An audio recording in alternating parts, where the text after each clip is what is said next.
प्रणाम। मैं प्रवीण पांडे और आप देखना शुरू कर चुके हैं पंडित जी। हमारा आज का विषय है कि शिवलिंग पर चढ़ा हुआ प्रसाद हमें खाना चाहिए या नहीं खाना चाहिए।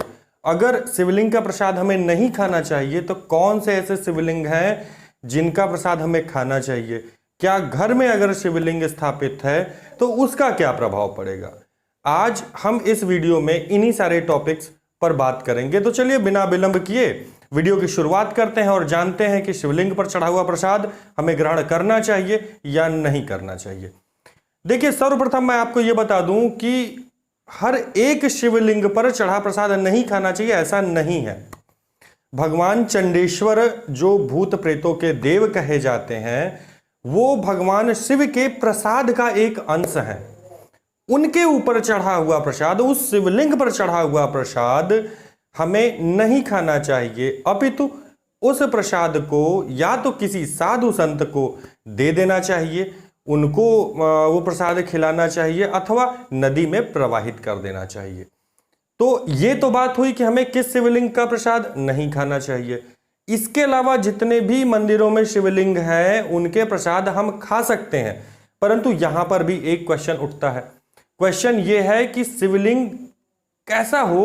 मतलब लोग कहते हैं ना कि इस तरह का शिवलिंग हो तो उसका प्रसाद नहीं खाना चाहिए, उस तरह का शिवलिंग हो तो उसका प्रसाद नहीं खाना चाहिए। देखिए, ये सारी चीजें आप एक किनारे रख दीजिए। शिवलिंग चाहे जैसा हो वो शिवलिंग है, परंतु अगर शिवलिंग बनाने के नियमों का पालन करते हुए उसे बनाया गया है तो उस पर चढ़ा हुआ प्रसाद आप खा सकते हैं। देखिए, चीनी मिट्टी से बना हुआ शिवलिंग, मिट्टी से बना हुआ शिवलिंग या किसी साधारण पत्थर से बना हुआ शिवलिंग अगर है तो उस पे चढ़ा हुआ प्रसाद आप नहीं खा सकते। उसको जल में आप विसर्जित कर दीजिए, क्योंकि वो भगवान चंडेश्वर का एक रूप हो जाता है।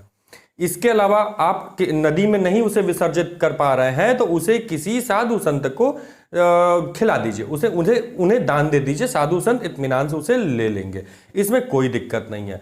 हाँ, अब बात आती है हमारे घरों की। देखिए, घरों में होता क्या है कि अगर आप शिवलिंग रखे हुए हैं घर में और केवल शिवलिंग है, इसके अलावा आपके पास शालिग्राम भगवान नहीं है, तो आप उस शिवलिंग पर चढ़ा प्रसाद नहीं खा सकते हैं। परंतु अगर शालिग्राम भगवान के साथ में शिवलिंग की स्थापना आपके घर में की गई है तो आप उस शिवलिंग पर चढ़ा प्रसाद प्रेम से खा सकते हैं, किसी भी बिना संकोच के खा सकते हैं, अपने घर वालों को भी खिला सकते हैं, अपने प्रियजनों में भी बांट सकते हैं। अगर इसमें भी एक अगर आता है, अगर आपके यहाँ शालिग्राम भगवान नहीं है, शालिग्राम भगवान आपके घर में नहीं है, परंतु शिवलिंग है या शिवलिंग आप लाना चाहते हैं घर में, तो कौन सा शिवलिंग लाएं? देखिए, पारे का शिवलिंग लाइए, मतलब पारद शिवलिंग ले आइए, उस पे चढ़ा प्रसाद आप प्रेम से खा सकते हैं। मेरे ख्याल से अभी ये जो कंफ्यूजन थी कि किस शिवलिंग पर हमें चढ़ा प्रसाद खाना चाहिए या शिवलिंग पे ही चढ़ा प्रसाद हमें नहीं खाना चाहिए, मुझे लगता है कि ये कंफ्यूजन दूर हो गई होगी। अगर इसके अलावा भी कोई ऐसा प्रश्न आपके मस्तिष्क में चल रहा हो तो आप उसको जरूर कमेंट बॉक्स में कमेंट करिए। मैं कोशिश करूंगा कि उस पर ये वीडियो बना दूं। ये बेसिकली जो कमेंट आया था ये गुजरात से और राजस्थान के एक व्यक्ति हैं, मुझे उनका नाम नहीं याद आ रहा है और कमेंट का स्नैपशॉट भी मैं नहीं ले पाया हूं। सो ये दो जगह से यही सेम क्वेश्चन आया हुआ था, और भी बहुत सारे क्वेश्चन आए हैं जिनका मैं एक एक करके वीडियो बनाऊंगा, लेकिन फिलहाल ये दो क्वेश्चन आए थे जिनके ऊपर मुझे लगा कि एक वीडियो बनानी चाहिए। तो शायद आप लोगों के दिमाग से जो भी भ्रम है, जो भी मस्तिष्क में भ्रम चल रहा है, वो चीज़ें दूर हो गई होंगी।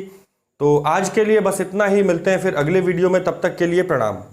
अपना ध्यान रखें, अपनों का ध्यान रखें।